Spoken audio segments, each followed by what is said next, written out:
We teach that which we need to learn most. And before I answer his question, that's actually key. As South Africans, we often get ourselves so bogged down that we need to be excellent at things before we can teach them. You don't need to be a master to teach about mastery. You don't need to be a saint to teach about spirituality and religion. You don't need to be wealthy to teach about success. What it is that you need to learn most, that's what you teach. And what happens is it's quite a subconscious process because you're teaching these things over and over. And before you know it, you then start practicing the things that which you are teaching and you manifest. When I made the decision to leave corporate South Africa and then say I'm going to make it out there on my own, I realized for myself that I don't want to be just another person out there. If I'm in voice, I don't just want to be another voice artist. If I become a speaker, I don't just want to be another public speaker. I want to be a dominant voice, not only in this country, but internationally.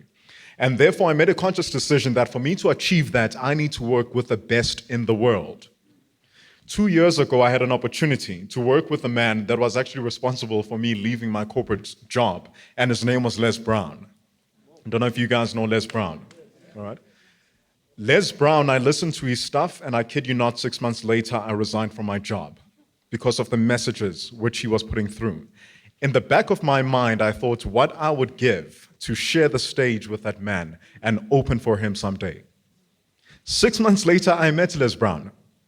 He was being invited to a lecture that he held at UJ Soweto, and as he finished his speech, I was actually sitting at the end of where the audiences were sitting, and I thought, no flipping way. And Les came right up to me, and I said, Les, I'm going to share the stage with you someday. And he said, with that kind of voice, I can believe you, young man.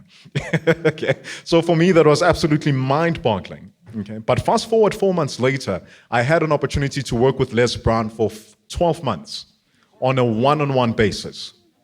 Okay. And therefore, that's why I was saying earlier that you need to believe in what it is that you want to achieve. How you do it is none of your business. Who would have thought this guy sitting at a desk at South African Breweries in Sandton that I would meet one of the top 5 speakers internationally and get to work with them on a one-on-one basis for 12 months? I couldn't have guessed that. Okay. But the one thing that I did say is I want to be one of the best international speakers that the world has ever experienced. That's what I tell myself every single day. I am not that yet, but I'm in the process of becoming. And it's within that process of becoming where we then find our power and who it is that we are.